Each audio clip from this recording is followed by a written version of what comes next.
মেলার ছবিগুলো দেখে তোমরা অনেকে কমেন্ট করছো যে মেলা কোথায় হচ্ছে। হ্যালো, কেমন আছো তোমরা?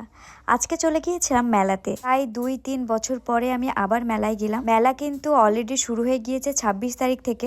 আমরা একটু ওই বিকেলে গিয়েছি। ফার্স্ট ওখানে গিয়ে আমরা খেয়ে নিলাম শরবত। মেলা মানে কিন্তু খাওয়া দাওয়া, ঘোরাঘুরি, নাগরদোলা, নৌকা। আর এখান থেকে এই বিস্কুটটা আমি খেয়েছিলাম, এত বাজে খেতে।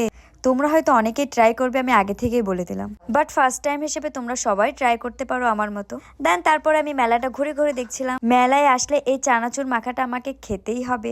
এর সাথে আচার, ছোলা মাখা, ঘুগনি, ঝালমুড়ি, ফুচকা এগুলো তো আছে। মূলত আমি মেলায় এসেছিলাম নৌকায় ওঠার জন্য। নৌকায় উঠতে কিন্তু মজা লাগে, কিন্তু উঠার পরে যে কি ভয় লাগে। তোমরা কে কে নৌকায় উঠতে ভয় পাও অবশ্যই কমেন্ট করে জানাবে। আমার সামনে এই আপুটা কিন্তু অনেক কান্না করেছিল। আর এদিকে দেখো আমার চোখের অবস্থা। এরপরে মেলা ঘুরে ছবি তুলে ভিডিও করে একটু বসে আড্ডা দিচ্ছিলাম। আমরা আসলে বিকেল করে গিয়েছিলাম আর সন্ধ্যা নাগাদ চলে এসেছে।